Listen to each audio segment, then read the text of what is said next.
From our State House studio in Montgomery, I'm Todd Stacy. Welcome to Capitol Journal. The 2024 legislative session is just days away. The House and Senate will convene at noon on Tuesday, February 6th, here in the State House. Of course, that night will be Governor Kay Ivey's State of the State address, which you can watch live here on Alabama Public Television. Then it's off to the races for lawmakers to complete the business of the state. They'll have 30 meeting days, meaning days that they gavel in and debate bills, within 105 calendar days. That puts the last possible day as Monday, May 20th. Lawmakers have been busy for weeks drafting legislation and putting their agendas together. This week, we heard from Senate President Pro Tem Greg Reed about what the top agenda items we are likely to see out the gate this session. First on the list is more strictly regulating absentee voting. Senate Bill 1 from Senator Garland Gudger would criminalize certain forms of assisting or handling a non-relative's absentee ballot to crack down on what Republicans call ballot harvesting. Of course, Democrats take issue with that term, and we will talk to one of their leaders later in the show. Next is school choice, and in particular, education savings accounts. This might be one of the hottest issues of the session because Governor Kay Ivey says this is also her top priority. More specifics on that in a moment. And third is reforming the way property tax appraisals are done. Right now, property is reappraised every year, which has led to effective tax increases for many home and landowners. Senator David Sessions of Mobile is developing legislation that would reform that process and place limits on how much local authorities could increase property values year to year. So those are three issues to watch in the Senate early in the session. We expect gambling legislation to be debated early in the House, but there has been no formally announced agenda from House Republicans.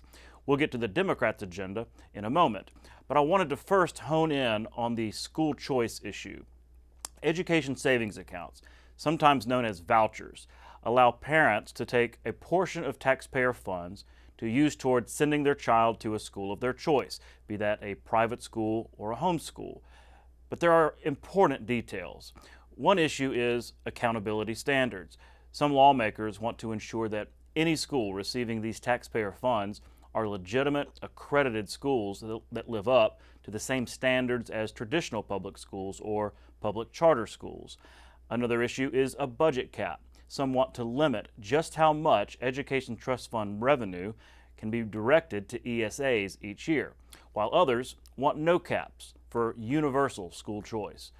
You'll hear talk of an income threshold, meaning should choice resources only be offered to families below a certain income.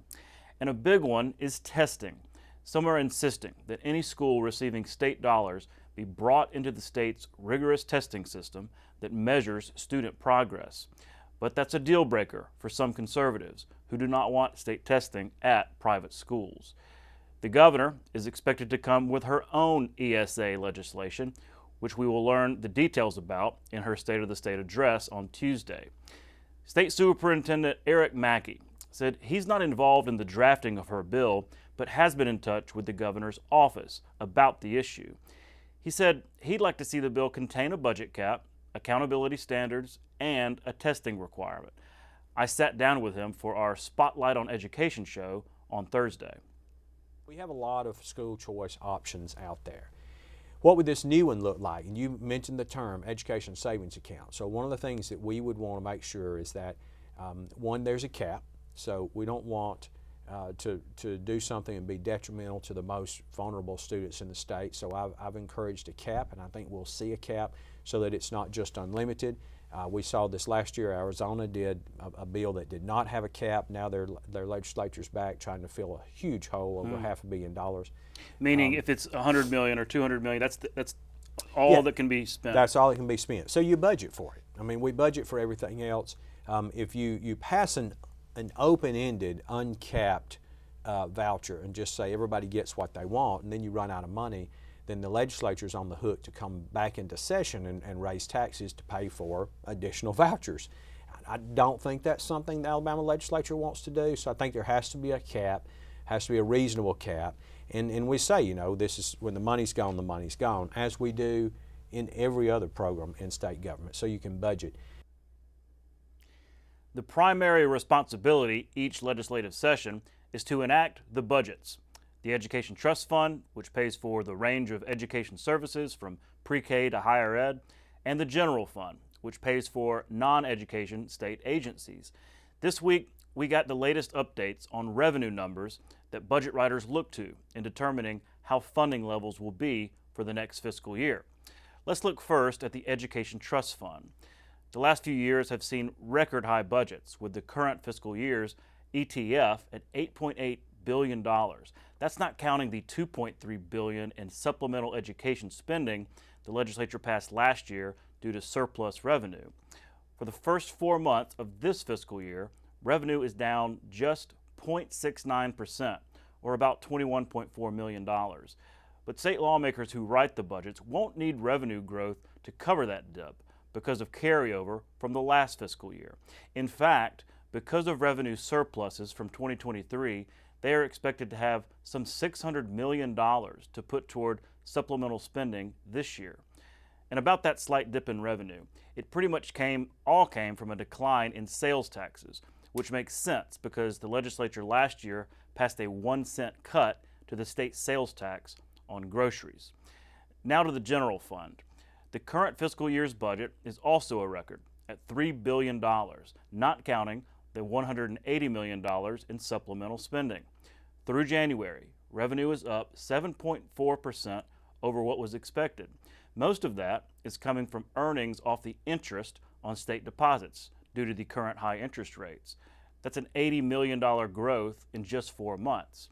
And again, because of revenue surpluses from 2023, $180 million in supplemental spending is expected to be available to lawmakers this year. We will learn more about the state's financial situation and the needs of state agencies when lawmakers gather for annual budget hearings Monday and Tuesday ahead of the session. House and Senate Democrats came together this week to announce their unity agenda for the 2024 legislative session. Instead of gathering at the State House, they chose a location that embodies the message they are trying to convey. Capitol Journal's Randy Scott reports.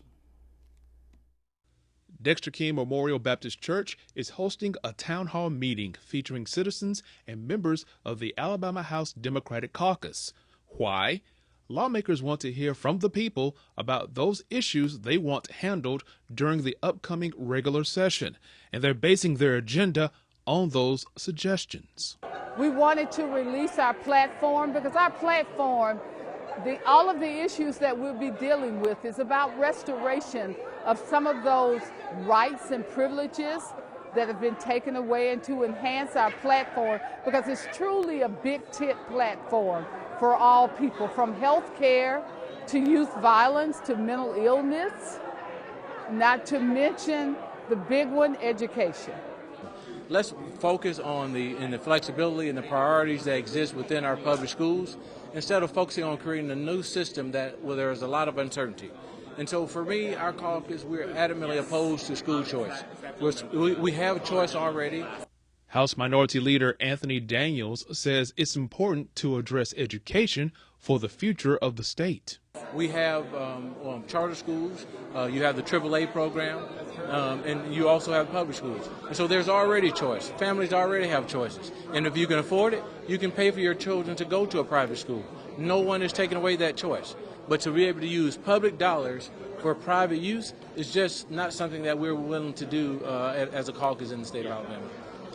Senator Marika Coleman chairs the Alabama Legislative Black Caucus for both the House and Senate. She says work in Alabama parallels work going on in Washington, D.C. The reason we are here today is because our freedom is at stake right now. And it remains under attack, not only in the U.S. Congress, but here also in the state of Alabama. The freedom for women to choose reproductive health care. The freedom to vote for the candidate of our choice. The freedom to choose and guarantee the absentee ballot. The freedom to go to school or to the grocery store without worrying about being the victim of a mass shooting. Lawmakers say addressing economic growth is also on the mind of citizens. To achieve the sustainable economic prosperity that leaves no one behind, we must get people back to work by investing in transportation, by investing in childcare, and affordable housing, the things that set up the foundation for somebody to be able to reach that prosperity. In Montgomery, Randy Scott, Capital Journal. Governor Kay Ivey is praising the results of a new report that showcases just how big of an economic impact the Port of Mobile has on the state. At a Thursday press conference, Ivey released the Alabama Port Authority study that shows economic impact of $93.3 billion for Alabama and supporting 351,000 jobs. Ivey said that each area of the state, not just Mobile, benefits from the port. So while it may be called the Port of Mobile, it's really the Port of Alabama. In fact, the port gives back tremendously to our state, whether it's through our booming automotive industry, exports of natural resources like coal and limestone, and countless other Alabama-made and Alabama-sourced goods. The Port of Mobile touches every corner and every industry in our state. The Montgomery Inland Port Project is just one example of how the power of the port is an economic driver far beyond Mobile. In my time at the Montgomery Chamber, we saw how the port has served as a catalyst driving economic development through Montgomery and the entire state.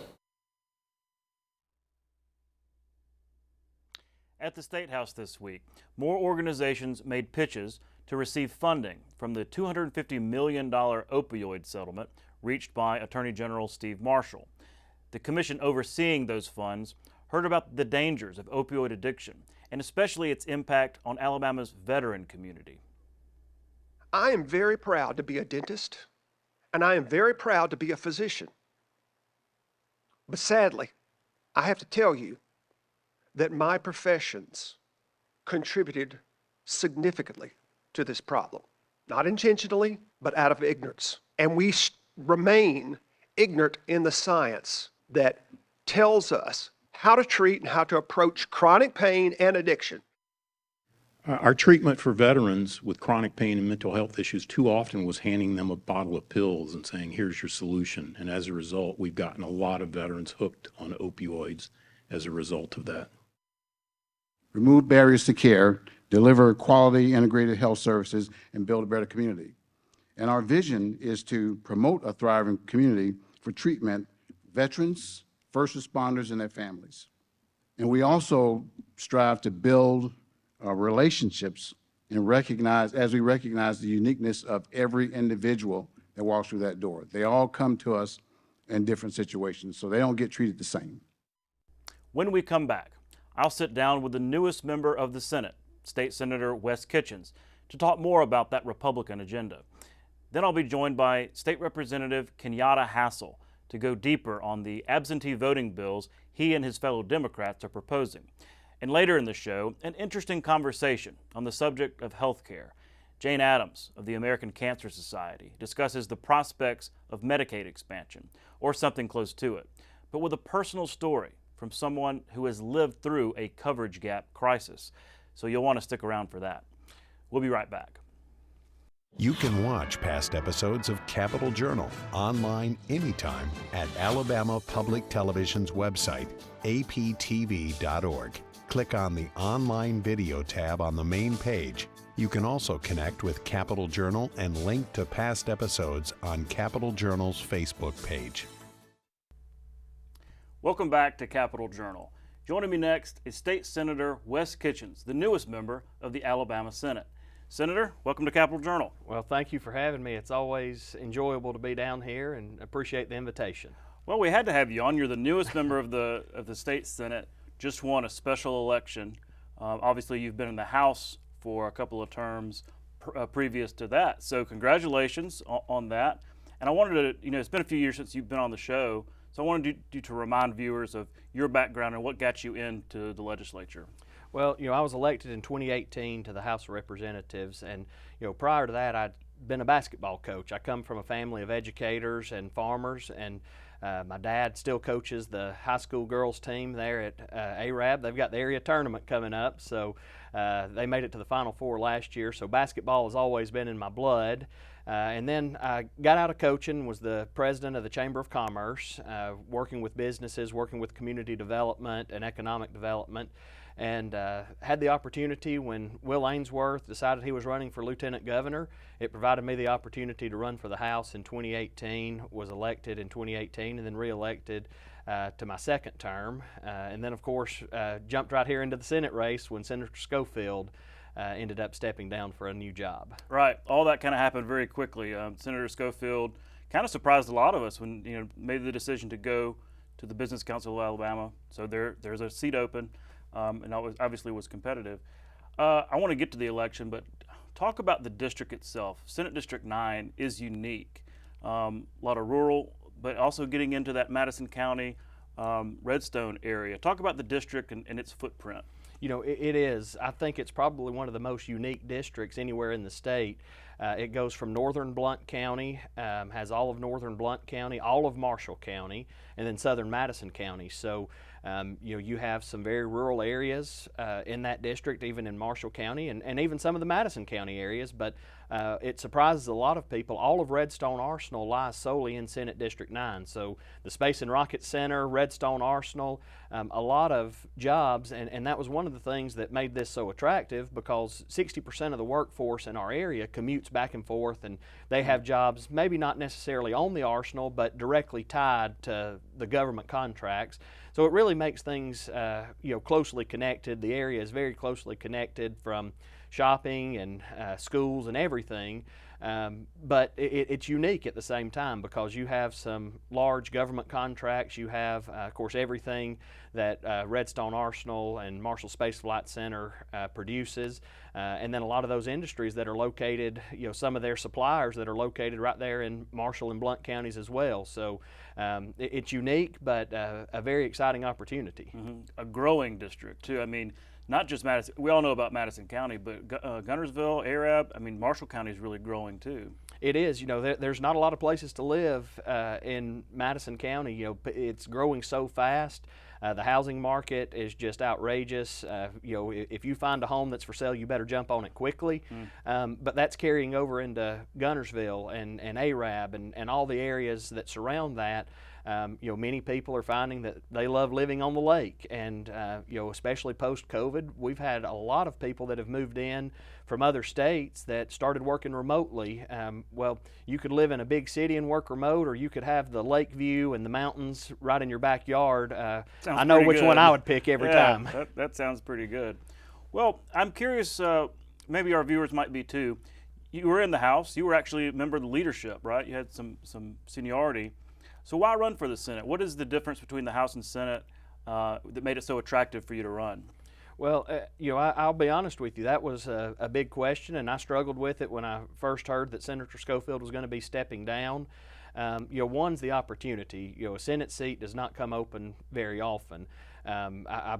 Speaker Ledbetter put a lot of trust in me. I served on great committees in the House, had been elected by my colleagues and House leadership, and really had no intentions of going anywhere. But when that opportunity presented itself, like I mentioned, the Senate District 9 is so closely connected from the three counties that we represent.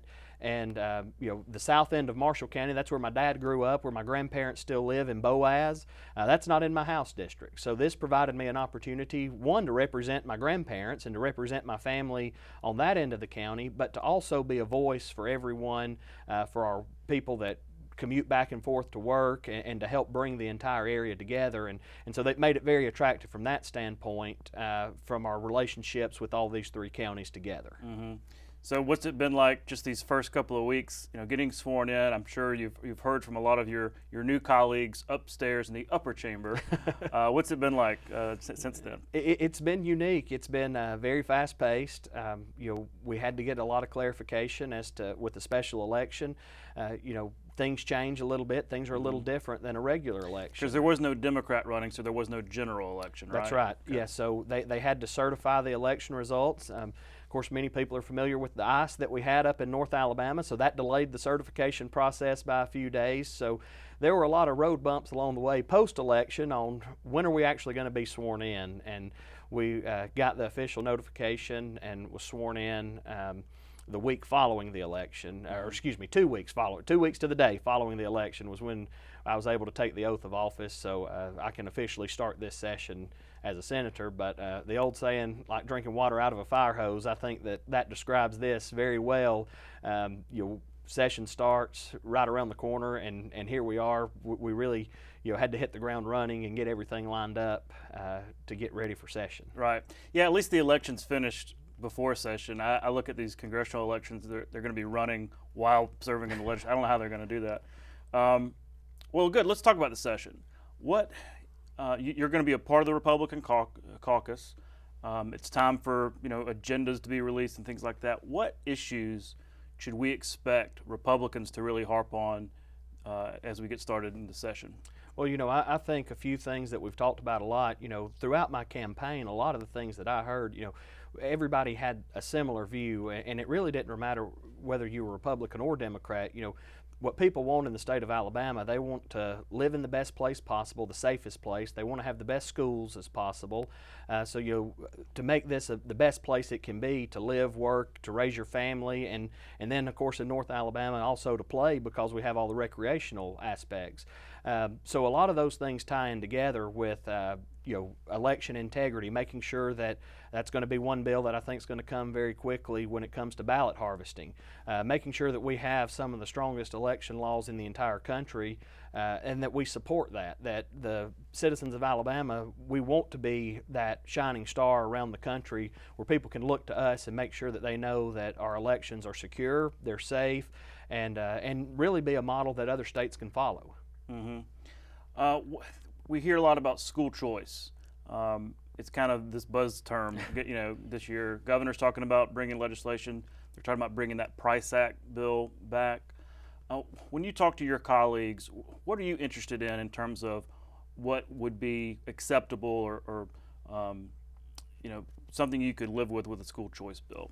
Well, it's a very unique topic, and I said this was actually in a question we had during one of our debates for the Senate race, and everybody has a different view on what school choice truly is. If you ask 100 people, sure, you're probably going to get 100 different answers. The Senate district is unique too, because it is so diverse. From the Madison County to Blount County, and the opportunities that students would have when it comes to school choice and the options at their disposal. So I think one thing is making sure we find a good balance, making sure that there's a balance there. We have areas of Marshall County that the public school is the only choice that student may have.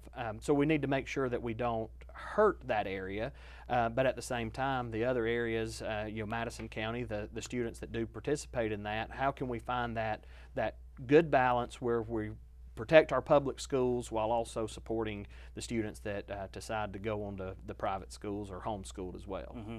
Yeah, I think we're going to hear a lot of debate on this issue, and we're all eager to see what the governor ends up proposing. We're talking about education savings accounts. Like we should clarify.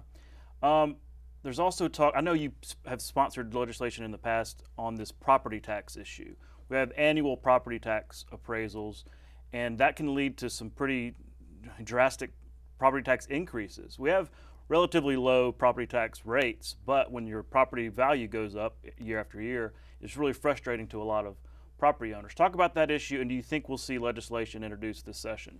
I do. That's going to be something that comes fairly quickly. I've gotten complaints and questions about that really from the time I started serving in 2018 as to why do we have such big increases, and home values continue to skyrocket, not just here, I mean all around the country, but home values continue to skyrocket, and with that, when it comes back up, you also have property taxes that follow those same lines. So I don't know what we're going to officially settle on, but what we're looking at is having a true cap where you're not going to get hit with an exorbitant bill and property taxes that you didn't plan for. We want to make sure that we're not saying that you can't increase it at all. We're just saying that when those property values do increase at the rates that they've been increasing, there's got to be some parameters where you can't be hit all at one time with it, where put a cap as to what it could be from one year to the next. Right. We're all watching Realtors.com. Like, don't go up in value any, please. That's going to be an interesting issue. You're right. There's a lot of people who have voiced concerns about that.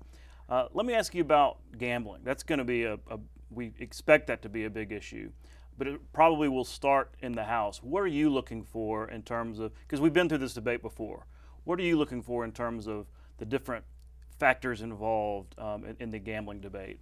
Well, I think the biggest thing is the regulation of it. I think the illegal operations that we have all around the state today, making sure that those are truly regulated and making sure that there's some teeth to it where it can be regulated.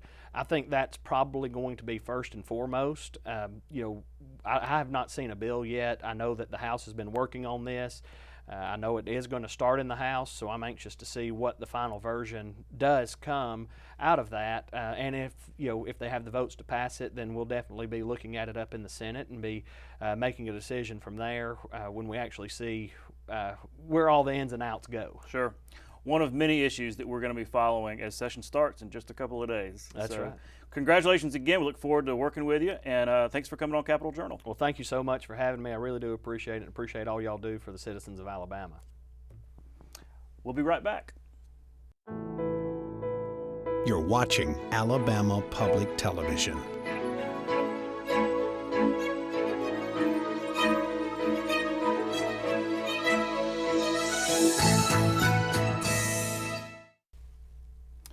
Welcome back to Capitol Journal. Joining me next is State Representative Kenyatte Hassell from here in Montgomery. Representative, thanks for coming on the show. Thank you for having me. Well, here we are, just days away from the legislative session. Are you feeling it? Are you ready for the onslaught? Yes, I am ready. I'm ready. We got a strong agenda, so I pray that we can accomplish some of those goals that we have. Yeah. Well, yeah, and Randy reported on the Democratic agenda, a unity agenda. That's I thought it was really interesting because you got a lot of candidates for Congress, Yeah, that's right. But no talk of politics and things like that. A lot of unity there in both the House and Senate Democrats. So I wanted to ask you about the agenda, specifically your bills dealing with voting rights. Mm-hmm. Talk about your bills. Well, HB 23 is a bill to, my goal is to make voting, absentee ballot voting more efficient, right? So the bill that it's an affidavit that's included into the absentee ballot. So the same questions are on the application. So the idea is if you're going to ask those questions on the application, why do we have to have it on the ballot as the affidavit? So what are these questions? So for instance, let's say simple as, are you a U.S. citizen? Mm-hmm. You ask that question twice. So you're asking that question if you check no on the application, you're not going to get an absentee ballot. So why is it again on the absentee ballot itself, as an affidavit? And you can still use the application as legal, as a legal matter to say that ballot is going to invalid, because you're not going to get it if you answer the question wrong. Right. You're not going to get a ballot anyway. So, and it also will help the clerks. It'll help the clerks to move that process a little faster instead of the clerk going through every question again, because they go through the same thing in the application. You keep the application, and you see it's adequate enough to say, okay, this person deserves an absentee ballot, and you give them that ballot. And they got to go through that question again, that process again on the ballot itself. And so they can just move that process a lot faster. It get rid of a step to make it more efficient to count ballots. I see. It's not making it easier and things, just making it more efficient. I see. Yeah. Have you gotten any feedback that maybe that's sometimes confusing? Like, wait, I already answered this question. That's right. Yeah, and I have, and you get some, you get older, voters who might say, hey, did I answer this question? I know, they get confused and might check the wrong, and how it's written is so compact and small printed. It is a very small print where it is confusing, where they accidentally might check the wrong. And if you put it to the application that say, you know what, we can't count this vote because he answered it, or he or she answered it here this way, but answered a different way on this affidavit. Mm-hmm. And so they might not count that ballot. Mm-hmm. And so I was like, let's make this more efficient, right? Talk to women leagues of voters about these, voting right issues, and that was one of the things they talked about. It was like, we need to make it more efficient for voters to do this, that's voting absentee. Mm-hmm. And I want to get to some of the other absentee issues that Republicans are bringing, but what else might we see on the issue of voting? Well, one of the things another one is curing ballots. We're trying to make a way how we can, if you make a mistake on your ballot, that you don't know if your ballot actually counts. So if you get an idea of a number, say, hey, we should have, 100 absentee ballots, but when you see the results come in, you only see 20. Sometimes it's only because of the fact that they did something wrong on that ballot. They don't know what they did wrong. And you got people who did every term they do absentee ballots. They don't know they're doing the wrong thing. They never educate and say, well, you should have done this, or this is your mistake. And I know that's a hard process because of the fact that you got to have, staff. The clerk had to have staff, and how are we going to cure the ballots? And that's what we're trying to figure out. But I want to keep bringing this conversation up because I think it's important to cure the ballots so we can have more people to count, have a more accurate count. Have more people votes to count in elections. And not be invalidated, basically. That's right. Yeah. Yeah. Well, you've got some experience in campaigns. Are you leaning on some of that experience over the years Absolutely. in campaigns about knowing exactly what the issues are with absentee ballots? Absolutely. Yeah. So, we count votes, right? We count votes like, we'll say, today I'm going to talk to 100 voters. And we're like, hey, come out and vote. And they'll say, well, I voted absentee. So we're like, oh, this person voted absentee. You can put that in the bank, and right? we put it in the bank, and we'll record that that person voted absentee. And we're like, man, we counted 250 absentee ballots. We campaigning. But then when you see the results, it's only 30 or 40. Right. And you're like, this is a problem. Why is it? And you get your conspiracies and all that. But we like, this is what's going on with this. But a lot of times that ballot is not counted because of a mistake they made. Mm-hmm. Yeah.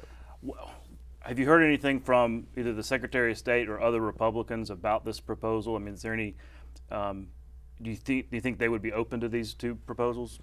No. To be honest, no. Yeah. I think that they want to make. I think their goal, or what they say their goal is to make sure that they want voting to be secure, and if we do this, we're going to take away that certain security. To especially with taking the affidavit off. Well, how would you respond to that? To say, hey, look, we need to be as tightened up and as buttoned up as possible. It matters, all the questions. It matters to have invalid. How would you respond to those? Well, my response to is not taking away security. It's not. It's all about efficient. We want to count as many votes as we can. That's democracy. This is our goal. This is what America has always been about. Every vote counts. Every voice counts. So. We need to find a way to make it more efficient. That's not going to take away from the security of each ballot that's taken in absentee. I know they use that analogy because that's the weakest form of voting. They say, well, that people can tamper with, and we just want people to vote, let it count. If they did something wrong, let them know, and simply put, let them, and so they won't make that same mistake twice. So that's not taken away from security. It's just continue to educate voters. So we know that the Republicans are coming with this absentee ballot bill. They use the term ballot harvesting. They want to crack down on what they call ballot harvesting. Basically, folks that aren't related to older voters and whomever, I guess, assisting with absentee ballots and things like that. So when you hear that term, when you hear their argument, that ballot harvesting term, what is your response to that? My first, is it really happening? My thing is, if it is, how many cases for us to change legislation or create legislation to something that's not a major problem? I have to look into it. I don't know how many cases are there, but I'm pretty sure it's not a lot. I mean, when you just got people, you got older or elderly people who impaired, or you got people who say, hey, I need help to do this, or I can't see this, or I don't, it's 6 or 7 steps, and you got people who got the heart just to help them. And it's not an agenda. It's not an agenda to say, hey, I want to get you guys to come and make sure you vote for this particular candidate. If that's happening, yes, some should be done. I was going to say, I mean, if there was a group out there truly abusing the process and going and doing that, shouldn't we have some kind of law to make sure that's not happening? Yeah, you have some kind of law, but they shouldn't be a felon, or they should be. I mean, in like in SB 1, even with Representative Kill brought out last session, you're going to make these people criminals. For instance, let's just say I help you with your absentee ballot, or you ask me to take the absentee ballot, and you give me, hey, here's $10 for gas. I'm a felon for that, right? And I think that's you need a security, and I think it's already in place.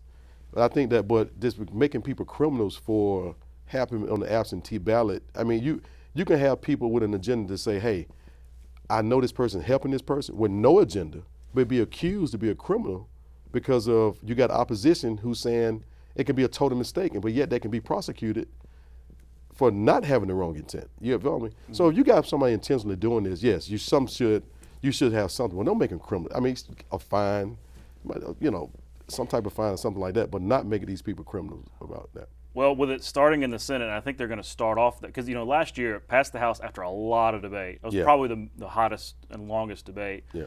But it was so late in the session that they just weren't going to shut down the Senate over it. But they're starting this year, so I'm assuming that probably, you know, unless something goes wrong, they might have the support to pass it. Do you think, should they pass this, should the governor sign it, there could be unintended consequences that we'll learn about down the road? We shouldn't pass it. The governor should not sign it because I think it will be a lot of consequences down the road. I think if it passed and the governor signs it, we will have issues. I think we have to take a look at that law again if it passes, if we hypothetically speaking. So that's why I think that it need not to pass. Right. You know, I mean, I tell people this: we trust on our cell phones. We move hundreds of thousands of dollars, probably every week on our cell phones. We trust that, you know, because my mindset: how can we make voting more efficient? You know, we trust to move all this money through banks on our cell phones, but we can't trust to do a simple vote with all the security that these cell phones do have. You know, and that's the way, and that's how I think about how we need to make it more efficient for voters to have access, because we are the voice. We're making decisions that thousands of people, millions of people are affected by our decisions. And I think that we should make it more efficient for people to vote. Mm-hmm. While I've got you, I wanted to ask for an update on the inland port, the Montgomery inland port. Maybe I'm getting the terminology wrong, but it was your legislation that led to the development of this inland port, and I guess it's under construction right now. But talk about where we are in that process and remind people why this is happening to begin with. They're in the process of doing the construction inland port.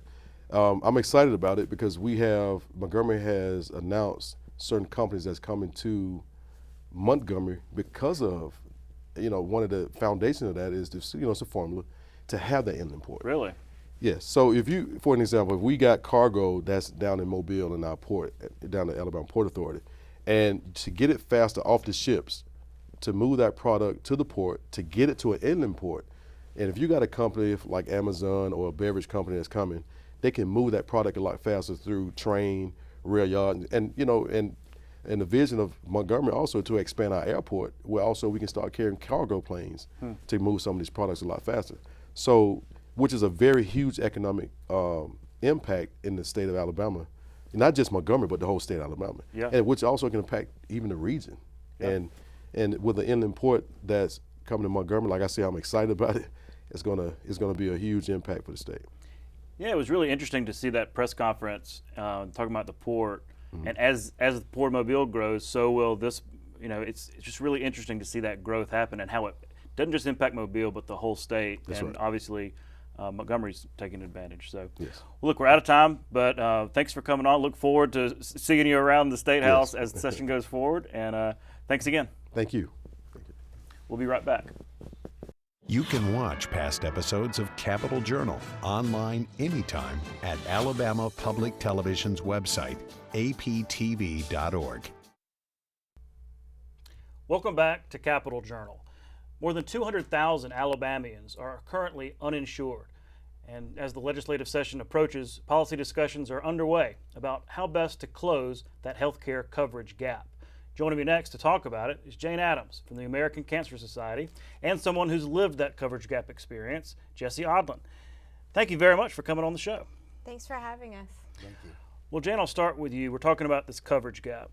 You know, people who are uninsured, lack access to health care for one reason or another. It's really now coming up as a workforce issue.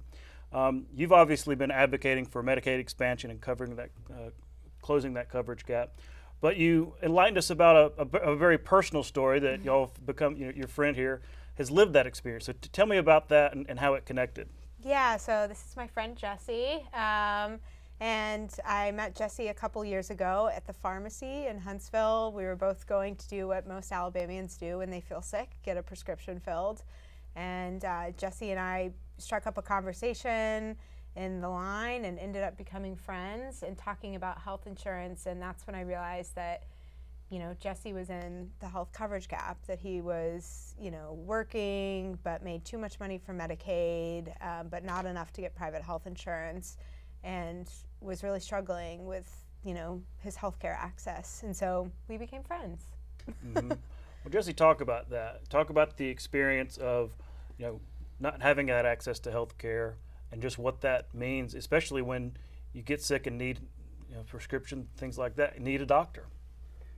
So most of my life, I basically ignored it because I didn't have insurance. So I just tried to live my life as safe as possible, not thinking about getting sick or what it would be like to I had no idea about coverage gaps in Medicare expansion. I was just trying to support a family and, live. And then as I got older, my health did start to affect me. To finally be in that situation where I couldn't go to work like I knew, support my family because I was sick, was just a brand new thing to me. Am I correct that you were in the military, right? Yes, sir. And so maybe had some issues as a part of your military service? Yes. Not too much. I just live my life and deal with it. Just deal with it and suck it up and drive on, like they tell you in the military. But one day I was working like I do every day, and for about a week up to this point, I had been feeling down. It was during COVID. Never came up positive for COVID, but I was still dealing with something. I was weak, lethargic, was gaining weight excessively, retaining water excessively, and then one day, trying to go on a break from work, I literally could not walk out of the building. I had to have a coworker help me walk out of the building. And my legs just failed me. My whole body started breaking down. I did go to the ER about it. They looked over my blood work, they did panels, and nothing obvious popped up.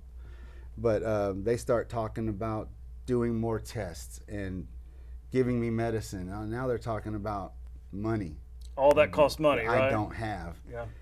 And so I tried to go back to my original thinking. Well, if I just rest and go through the motions, it'll go away. It'll just go away. Let me just reset my body and it'll go away. And it didn't.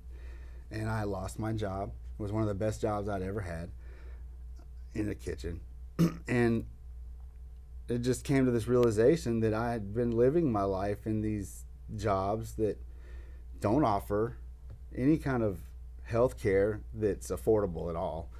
Or if you're not a manager, if you're not in the upper echelons of the company, you're not going to even get offered those things, or sick time or anything like that. So these things started becoming a reality in this period of, I was so sick I couldn't get out of bed. I couldn't support my family, couldn't buy groceries. It was a dark times, so being in that spot is nothing I would ever want anybody else to ever go through. And I knew there had to be something that could remedy this. Like, what can I do? And it was just really tough. Yeah. Well, it sounds like, and I appreciate you sharing your personal story. I know it's not easy sometimes. Jane, I mean, it strikes me that this is one story, but there are thousands, maybe many thousands, probably similar stories, and coming down to just lack of access to healthcare, something that a lot of us may take for granted. Right. Yeah, Jesse works in the restaurant industry, and we suspect that there are about 20,000 or more restaurant workers in Alabama that are in the coverage gap. These folks that are line cooks, that are cleaning dishes, that are serving us, waiting our tables, struggle with their health insurance. They worry about if they're going to be able to get their prescriptions for their medication, or whether or not they're going to be able to pay their bills. That's true in the construction industry. That's true in childcare industry and hospitality. there are workers all across our state that we encounter every single day, folks like Jesse that are making your food and are worried about whether or not they're going to be able to stay well enough to be able to keep working. And in Jesse's circumstance, it's so unique. You know, he had worked for 4 months out of the, had started working and then got sick in April when he couldn't continue to work anymore. And so when he looked into options on trying to get Medicaid, he'd realized he had made too much money from Medicaid, which we know the eligibility rate is, about $4,000 a year here in Alabama. So even working just 4 months made him ineligible because he made too much money That's for right. Medicaid. Okay. So when he looked into Medicaid with his wife, he saw that he wasn't eligible for it. That blew my mind. Yeah. I couldn't believe that. I was like, that couldn't be right. I mean, that's poverty. I mean, there's no way anybody could live on $4,000 in 1 year. I'm sure people do it, but that's just ridiculous. Yeah. It's sad to me. Well, Jesse, talk about the difference becoming insured has made here in the last year, 2 years? Year. 1 year, actually. Okay. And Talk about the difference it's made emotionally, physically, for your health. Well, it's a complete game changer. I don't have to worry about getting sick. I don't have to worry about or make the decision to buy groceries or buy medicine. I don't have to think about it. It used to stress me out. Just a little itch in the back of my throat. Oh no, like, am I about to get sick, or how many days am I going to miss? And working in the food industry, you can't go to work sick. That's just, Gross. You don't want to get anybody sick. So I was very strict with myself. If I got a cold, I missed work and I didn't get paid. I don't go to work. I missed those days.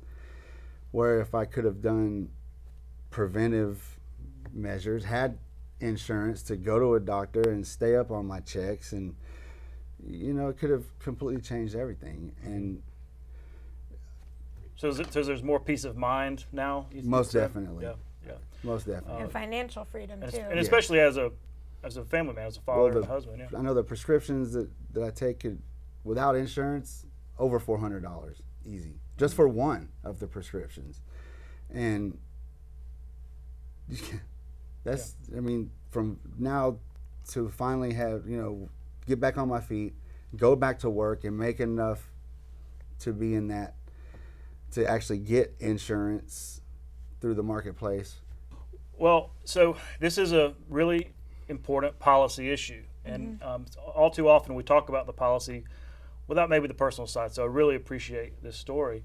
But Jane, let's get down to the nuts and bolts. I mean, you're right. Our Medicaid eligibility is very, very low. There's been talks for years about expanding Medicaid.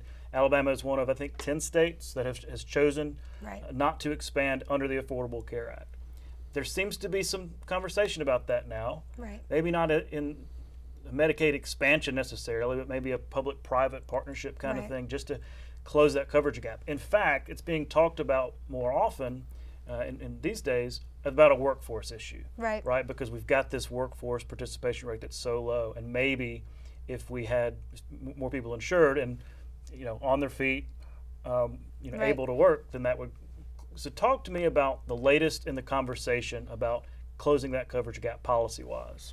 Yeah, so there's a lot of ways to close the coverage gap. I think folks have focused on Medicaid expansion for the last decade or so because that's the most proven policy standpoint and the easiest one to do. But there's lots of ways to close the coverage gap that states have been innovative in coming up with their own solutions.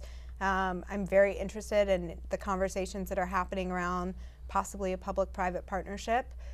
But we just need a solution, right? We know the problem. We've been with it for 10 years. And the ramifications is that there are hundreds of thousands of individuals like Jesse who are working but get sick and then lose their job because they don't have health insurance, because they can't get well enough to be able to go back to work. And then there are folks that healthcare would save their lives. It would mean financial freedom for their family and, meaning that they don't have to choose between prescriptions and putting food on the table. And that is a conversation that must happen and that our lawmakers need to engage on, and that we're hopeful at ACS CAN that it will produce results and that we can see, taking this from a conversation to real action. There's also what's being called the benefits cliff. You kind of alluded to it with the whole, $4,000, whatever it was. Whereas if somebody's on Medicaid and it may be getting a job that doesn't have health insurance would mean losing their Medicaid, and so that is a barrier to the workforce. Talk about that a little bit. Right. We see individuals all the time that may have been on Medicaid because they were pregnant and they're now on postpartum Medicaid, or they were on Medicaid because they lost a job and are just at that income threshold, or even they're a young adult, right, who is aging out of Medicaid. That face these significant cliffs, right? That if they were to make more than $4,000 a year, which is not hard to do, Jesse works as a line cook and made it in less than 4 months, and a lot of us make it in less than 2 paychecks. So it's not hard to do to reach that threshold, and then you lose your benefits, right? So you have individuals who are making the choice of, do I get my insulin that I need to live for diabetes, right? Imagine a type 1 diabetic. Do I get the insulin I need to live for my diabetes and stay on Medicaid, or do I work? Right. Work at all, because if you work any, you're going to make that threshold. So it's an easy choice. So you have folks that are staying at home, and they're staying at home simply because they might be diabetic, they might have blood pressure issues, and they need that medication to be able to survive. Well, every time this conversation comes up, the refrain that I hear from people like Governor Ivey, also most Republican lawmakers over the years, has been, look, sounds great. We'd love to have more people insured, but we just can't afford it. They're looking at the general fund budget that's always kind of been, troubled, saying, look, we just don't have the resources to pay for that. Are they right? I mean, how would we pay for something like a Medicaid expansion or even a public-private partnership? Well, we have plenty of resources to pay for it, and right now we're losing money. Every time we pay Uncle Sam, we're paying for Medicaid expansion in Arkansas and California, right? The reality is that the federal government still covers 90% of the costs of closing the coverage gap, and then the state would cover 10%. And then you get a huge financial incentive to the tune of what lawmakers were discussing with ARPA, all of that ARPA spending. We're talking about $1 billion more to the general fund over a period of 2 years that comes in from the federal government if we close the coverage gap. And so with that savings, the savings that it produces in the general fund, with the additional federal incentive, it more than pays for itself for 5 to 10 years. And we've always argued that if you look at the numbers, no state, there's been 41 states that have done this, not a single one has faced a financial crisis, a budget crisis, not a single one of them has had to raise taxes because of Medicaid expansion or closing the coverage gap. Providing health insurance to low-income workers is just a good policy. And this is a good policy solution, which is why you've seen, a dozen or so Republican governors implement it in their own states, because it's ultimately, at the end of the day, just good policy, whether politics is involved in the conversation or not. Well, yeah, you talk about politics, and you can't, it'd be great if we could separate policy from politics, but we really can't. We're here in the State House. I want to live in that world. Session begins, and it just may not be a legislative issue. It may just be on the executive side, but you can't separate politics because, it's the Affordable Care Act. Right. But it was passed under President Barack Obama with his name on it, Obamacare. And so that alone has made Republicans really reticent to act on it. And just the term expanding Medicaid, for a lot of traditional conservatives, the expansion of government, they're not for that. So how do you get over that political problem for, current traditional Republicans and newer Republicans? Jesse. Well, as a laborer, someone on the ground level who doesn't live my life through the political aspect of it, it would raise morale. And the people I talk to, who I work with, my friends, whether you're in construction, whether you're working in kitchens, whether you're in a warehouse, to know that you don't have to make the choice, so whether you're feeding your family or paying for a prescription, you can definitely go to work lighter on your feet and definitely feel a lot better about things. And like I said, it brings the morale up. I know it does. I've seen it. Because people get scared when they get sick.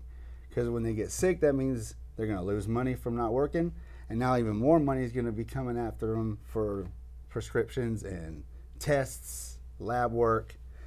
It's, so being on that ground level and seeing how it affects people in their everyday lives. And for me that's why I take pride and the honor of like speaking the word out, getting this information out there. Because if my experience can save anybody the heartache of ever going through it, is a win for me, to be honest. Wow, powerful stuff. Well, look, this is an issue we're going to be following going forward. Really important. But I'm so glad we got to have your personal story on it. We get caught up in the weeds of policy so often, and don't often enough hear the personal side. So thank you, Jesse. Thank you, Jane, and we'll follow this issue as it goes forward. Thank you, Todd. Thank you. We'll be right back. You can watch past episodes of Capitol Journal online anytime at Alabama Public Television's website, aptv.org. Click on the online video tab on the main page. You can also connect with Capitol Journal and link to past episodes on Capitol Journal's Facebook page. That's our show for this week. Thanks for watching. With the session coming, Capitol Journal will soon switch to nightly programming to cover the legislature. Starting Monday, we'll broadcast at 10:30 each Monday through Thursday, highlighting what happened in the legislature that day. And then our Week in Review episodes will continue to be Fridays at 7:30 and Sundays at noon. I hope you'll join us for our nightly coverage. And don't forget, we will have live coverage of Governor Ivey's State of the State address on Tuesday night. Our coverage begins at 5:30 and the speech begins at 6 o'clock. Followed by the official Democratic response. It's always an exciting time, so I hope you'll join us. For our Capitol Journal team, I'm Todd Stacy. We'll see you next time.